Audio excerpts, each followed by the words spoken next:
Today we're making up some homemade Wildberry Poptarts. So we're first going to be making the dough for the Pop-Tarts. So I have some flour, some salt. I'm then going to cut up some butter and add it to the bowl.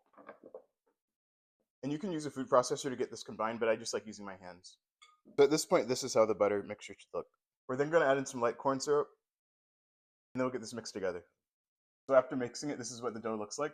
Now we're going to wrap our dough in some plastic wrap, and this will chill in the fridge for a couple of hours while we start working on the filling. So now we're going to work on our Wildberry filling next, and on the box of the Wildberry Pop-Tarts, you can see a blueberry, a strawberry, and a raspberry, so that's where we're going to be adding in for our filling. So first some blueberries, next we have some strawberries, and then some raspberries. With that, I'll add a little bit of sugar. All right, so now we're going to cook our filling on medium-low for a little bit, and once it starts to boil, we'll increase the heat. So I've removed it from the heat, and now we'll add in some lemon zest, a pinch of salt, and then a splash of vanilla. And now I'm going to use an immersion blender to break up some of those bigger pieces of the strawberries. All right, so our filling's all smoothed out, so now we'll add it to a bowl. Now we're going to let our filling fully cool while we continue waiting for our dough to chill. So it's been a couple hours, so now we're going to roll out our dough. And then I have a rectangle cookie cutter that we'll be using to cut these out. So we have it here, and I have a parchment-lined pan that we'll be adding these to. And using a cake tester, I'm just going to poke some holes on top of 7 of them.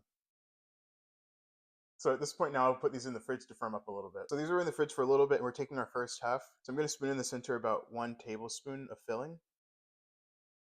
And now taking a brush, I'm just going to add some water to the edges. I'll then cover it.